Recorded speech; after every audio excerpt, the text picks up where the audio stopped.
I would have been younger. I wouldn't have been so tired from following them around and running around and stuff like that. Do you know that this is about 3-4 years ago? You know what my daughters did to me? I watched that interview you did with ABC recently. Yeah. And you said your biggest regret is having not gotten married. Yeah. Why? Because I had children out of wedlock, and it was the only thing that my mother was ever ashamed of me about. She was very, very ashamed of me because my mother was a religious woman.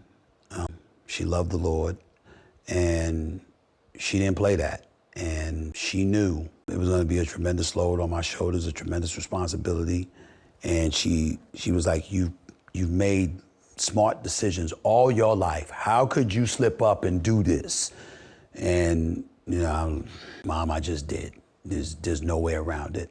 And you know, when you are a dad, but you're not married and you're not with the mom, it's challenging because you're not the priority that you want to be when it comes to influencing your children's lives.